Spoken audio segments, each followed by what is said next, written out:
Hello everyone, good morning. Welcome to my channel जिसका नाम है साइकोलॉजी बाइट। कैसे हैं आप सब? उम्मीद है आप सब बहुत अच्छे होंगे और अपना ख्याल रख रहे होंगे, क्योंकि एग्ज़ाम का टाइम है तो अपना ख्याल तो रखना पड़ता है, क्योंकि हेल्थ इज़ वेल्थ। सबसे पहले प्रायोरिटी, फर्स्ट प्रायोरिटी हमारी हेल्थ होनी चाहिए। तो हमारे जो PYQ सीरीज चल रहा है, हम उसमें यूनिट 7 पहुँच गए हैं और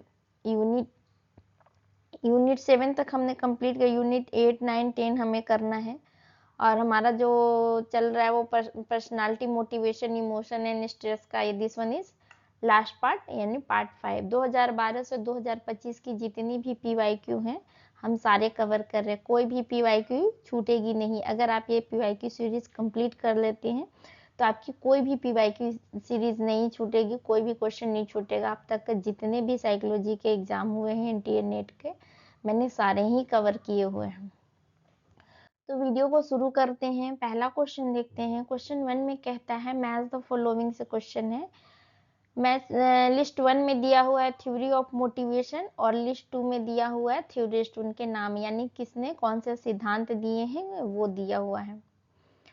तो पहला जो है फर्स्ट ऑप्शन में कहता है drive reduction theory. Drive reduction theory किसने दिया था? ड्राइव रिडक्शन थ्योरी हल ने दिया था, जो क्या करता है ड्राइव को कम करने के लिए।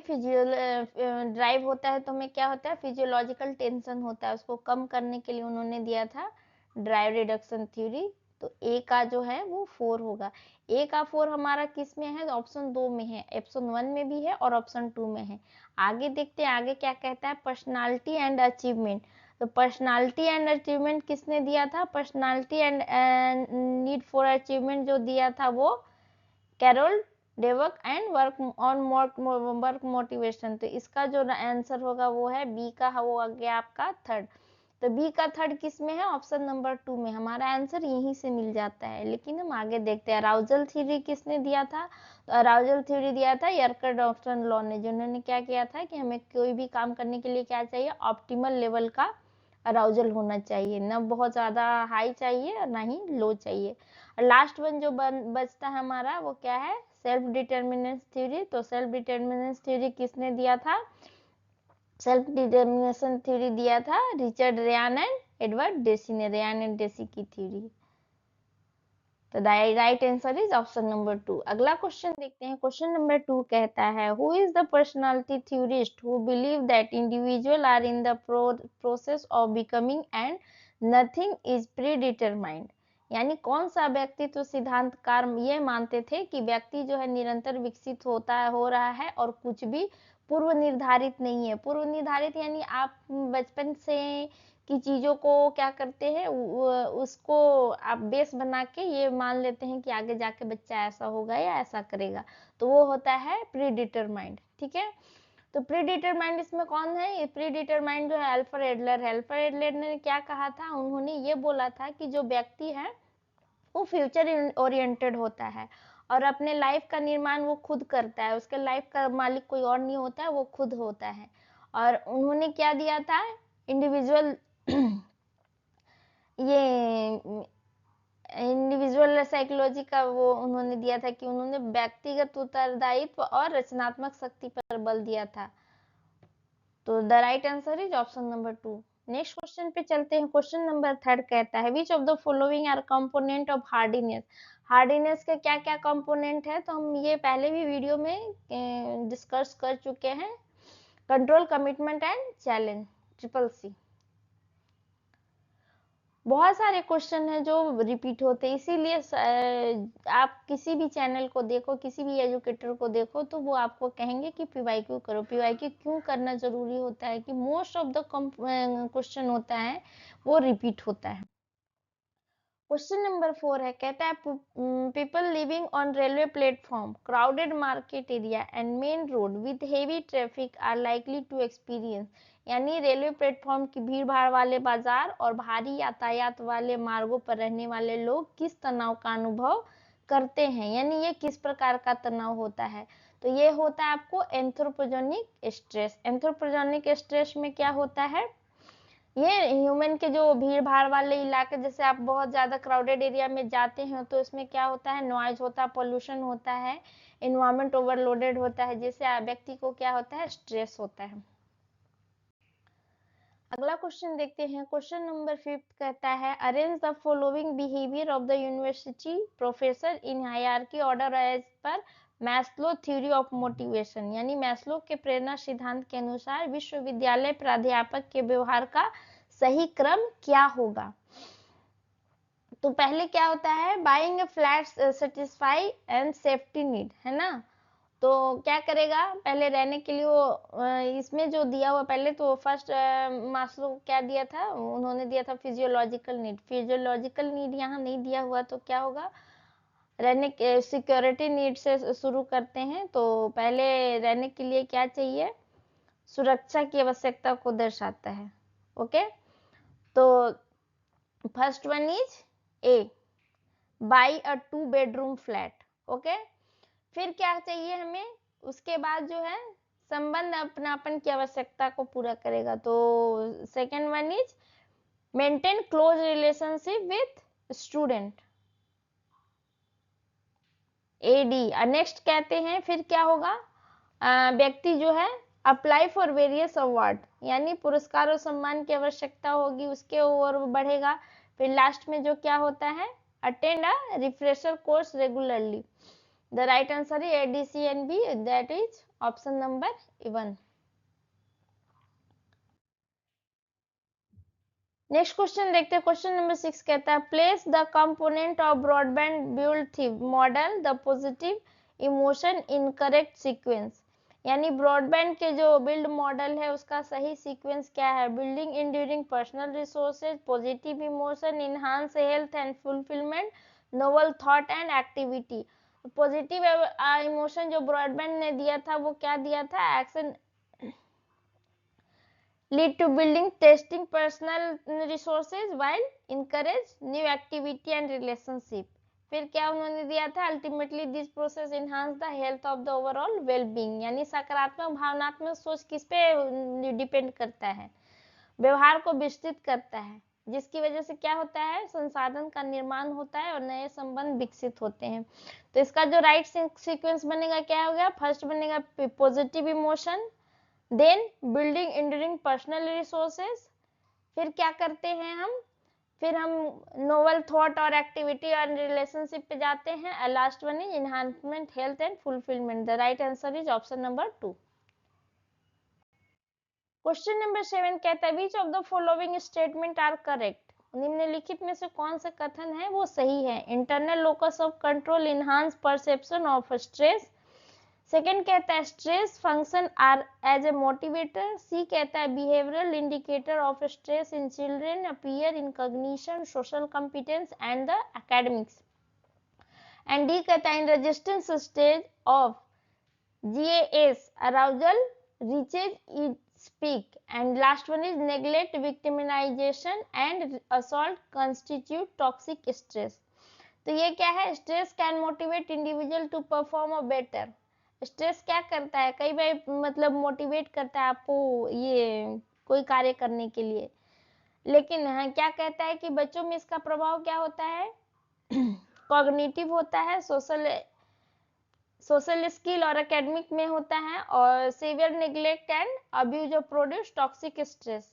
जबकि इंटरनल लोकस ऑफ कंट्रोल क्या होता है, क्या करता है, रिड्यूस करता है स्ट्रेस को। तो इसका जो राइट आंसर होगा B, C and D. Stress function as a motivator and behavior indicate of stress in children appear in cognition and social competence and academic. And last one is neglect, victimization and assault constitute toxic stress. The right answer is option number 2. Next question पे चलते हैं। Question number 8 कहता है according to which theory of emotion do physiological reaction and emotion occur simultaneously. जब simultaneously की बात होती है तो साइमल्टेनियस किसका होता है, आपका कैनन ने ही क्या कहा था कि इमोशनल एक्सपीरियंस और फिजियोलॉजिकल अराउजल कब होता है, दोनों सेम टाइम पे होता है। अगला क्वेश्चन देखते हैं। क्वेश्चन नंबर 9 कहता है arrange the following the sequence of personality development as per psychoanalytic theory. मनोविश्लेषणात्मक सिद्धांत के अनुसार व्यक्तित्व विकास का सही क्रम क्या होगा।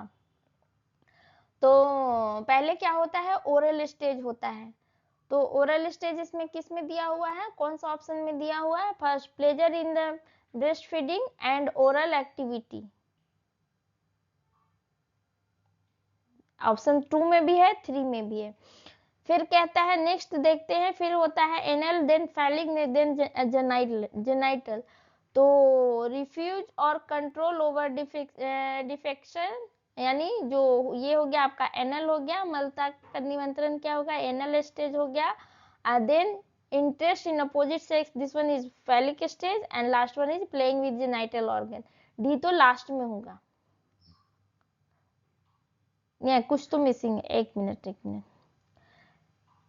पहला हो गया oral stage, then anal stage, then phallic and genital, and last one is interest opposite sex. Okay,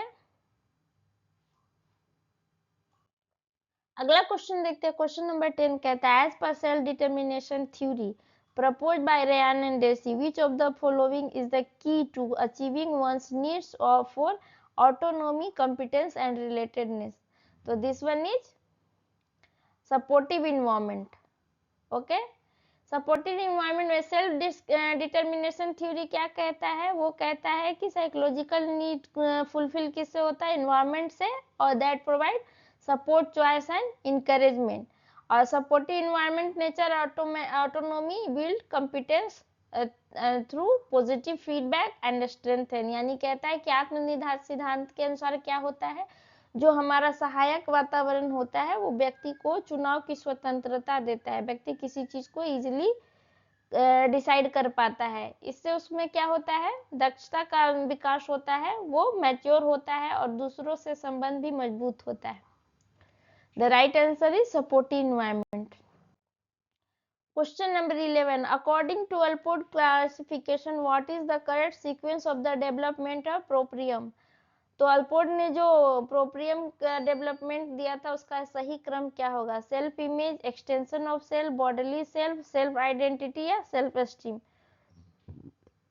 Allport ने क्या दिया था, सेल्फ एसेंस दिया था, उसमें उन्होंने क्या कहा था कि बॉडीली अवेयरनेस होता है, और ये क्या फॉलो करता है, identity, self esteem, then extension of self and finally self image. Self image क्या होगा, सेल्फ इमेज आपका सबसे लास्ट में होगा। तो ये किस में है, ऑप्शन नंबर 2 में है। नेक्स्ट क्वेश्चन है क्वेश्चन नंबर 12। क्वेश्चन नंबर 12 में कहता है, according to general aggression model which of the following is not a factor contributing to aggressive behaviour? यानी समान आक्रामक मॉडल के अनुसार निम्न में से कौन सा आक्रामक व्यवहार का कारक नहीं है? Personal trait, situational variable, genetic predisposition and biological response. तो जनरल अग्रेशन मॉडल क्या कहता है कि जब पर्सन जो है, person factor, situation factor influence the internal state जैसे arousal and effect. Genetic predisposition क्या होता है, वो डायरेक्टली इंक्लूड नहीं होता है कंपोनेंट ऑफ दिस मॉडल। तो इसके हिसाब से जो राइट आंसर होगा वो होगा जेनेटिक प्रीडिस्पोजिशन। इसमें नॉट पूछा हुआ है, तो इसके हिसाब से जो आंसर बनेगा वो ऑप्शन नंबर 3 है। अगला क्वेश्चन में चलते हैं। क्वेश्चन नंबर 3 कहता है, research on perceived fairness in group setting indicate judgement focus on which aspect? यानी समूह पारिस्थितिक में निष्पक्षता की धारण किन पहलुओं पर आधारित होती है? Distribution justice, collective justice, procedural justice and transactional justice and transformational justice.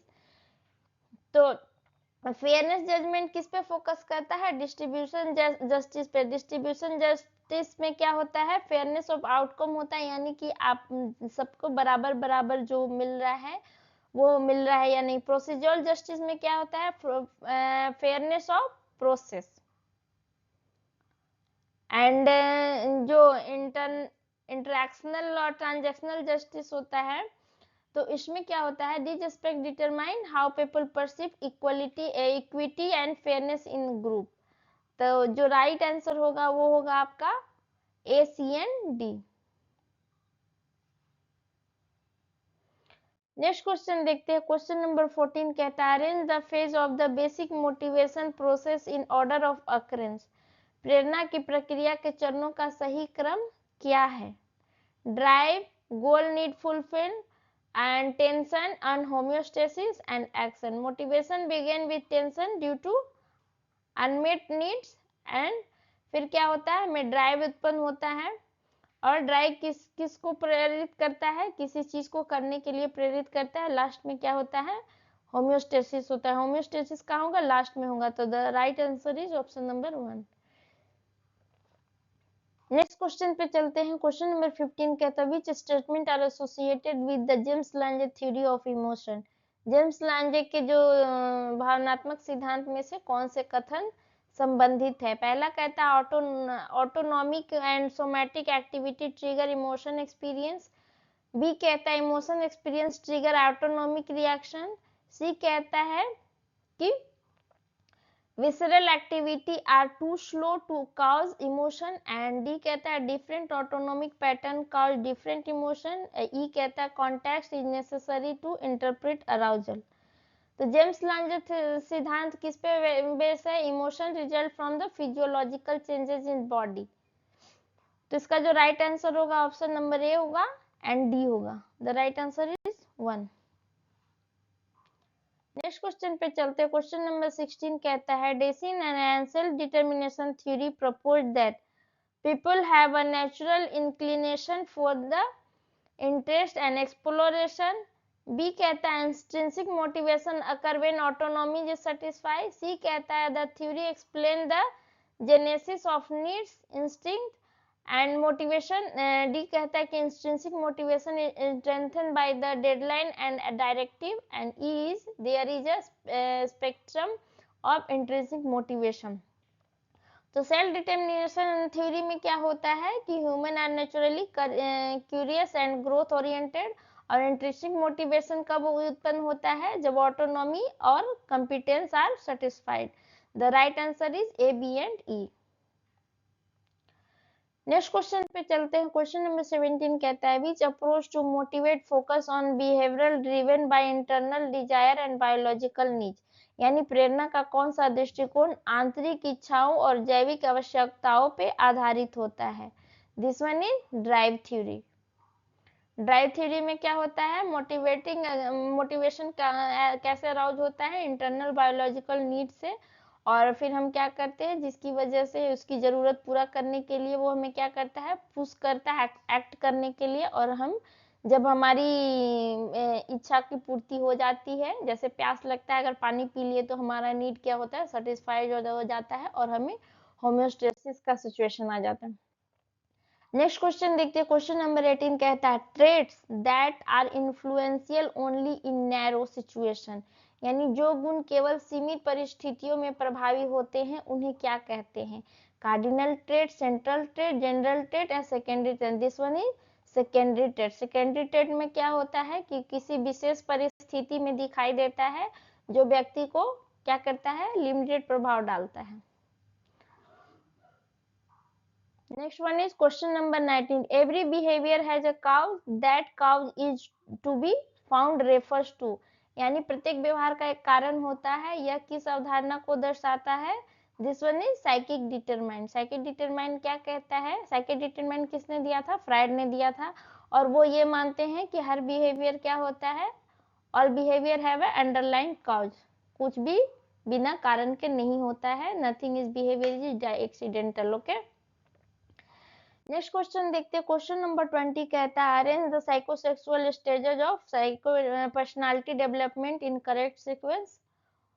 तो first one is oral, then anal, then phallic, and fourth one is latency,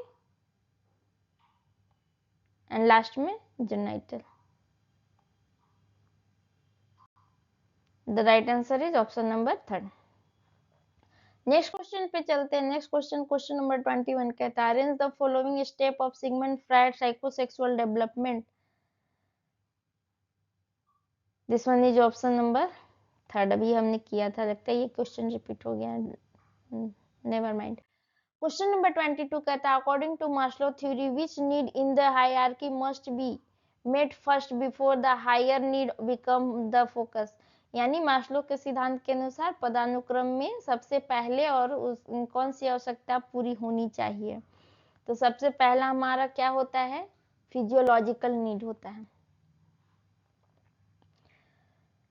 next question पे चलते हैं। क्वेश्चन नंबर 23 कहता है कि unlike Sigmund Freud, humanistic psychologist Rogers and Maslow focus on the innate human motivation to achieve one's fullest potential called self actualization. Fullest potential क्या होता है, self actualization होता है। Next one is question number 24। Question number 24 में कहता है who among the following are key researchers in motivation theory. निम्नलिखित में से प्रेरणा सिद्धांत के प्रमुख शोधकर्ता कौन है। Abraham Maslow, BF Skinner, Albert Bandura and Edward Deci. तो इसके जो राइट आंसर है वो होगा option number 2, Abraham Maslow and Edward Deci.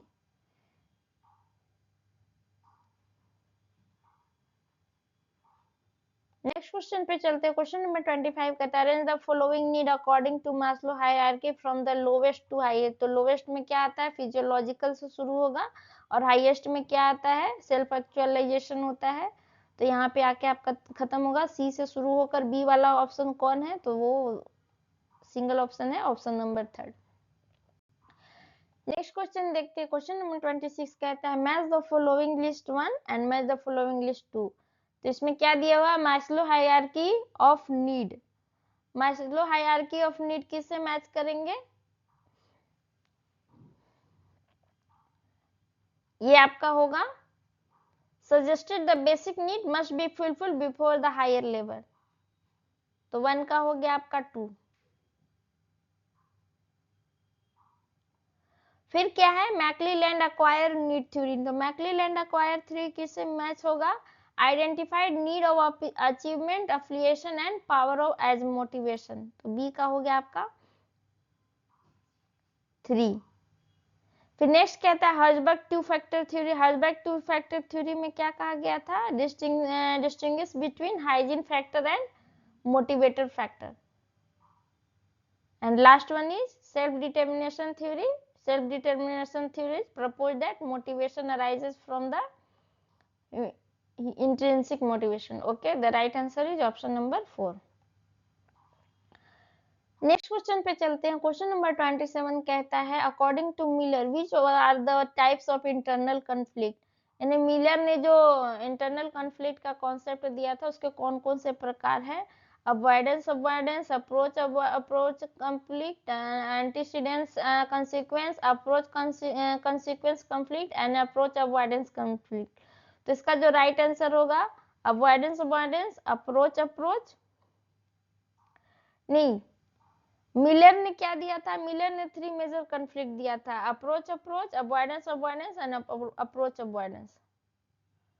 तो the correct answer is B, E and A.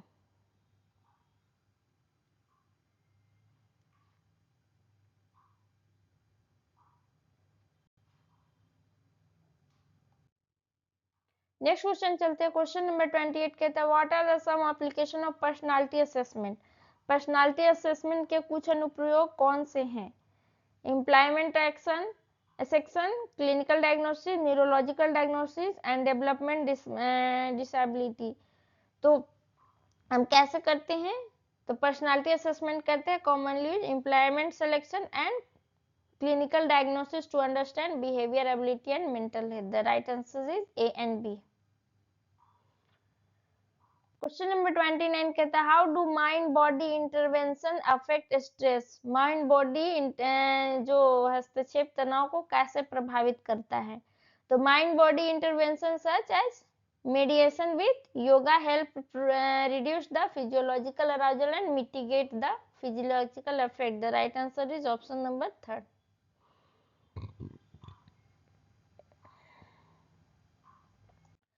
Next question है क्वेश्चन नंबर 30 कहता है which theory correctly stated that bodily arousal and emotion occur. यानी कौन सा सिद्धांत ये बतलाता है कि शारीरिक उत्तेजना और भावना एक साथ होती है। तो that one is Cannon Bard. अगला क्वेश्चन देखते हैं। क्वेश्चन नंबर 31 कहता है match the following list 1 to list 2। List 1 में कहता है social context of an action has effect on the type of motivation existing for the action. तो ये किसके द्वारा दिया गया था? ये दिया गया था the theory of role of social content shaping motivation is arousal theory. Okay, तो ए का जो होगा, ए का होगा 4।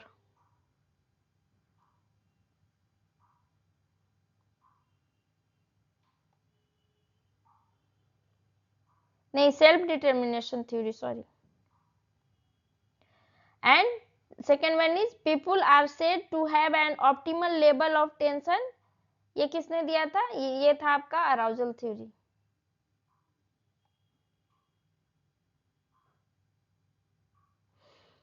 And third one is behavior arises from internal drive that pushes the organism satisfy physiological need. तो this one is आपका drive reduction theory. And fourth कहता है a person view of self affect the individual perception and success of failure. तो ये किसका होगा? ये आपका हो जाएगा first one, self theory of motivation. The right answer is option number 3। तो इस प्रकार से हमारा पर्सनालिटी मोटिवेशन भी खत्म हो गया है और हम नेक्स्ट यूनिट शुरू करेंगे सोशल साइकोलॉजी का। तो वीडियो को लाइक और चैनल को सब्सक्राइब कीजिए ताकि जो नेक्स्ट वीडियो आएगा उसका नोटिफिकेशन मिलेगा और आपकी तैयारी को एक अच्छा मजबूत ऐसा ये मिलेगा, हेल्प मिलेगा। Thank you for watching, keep learning, keep smiling.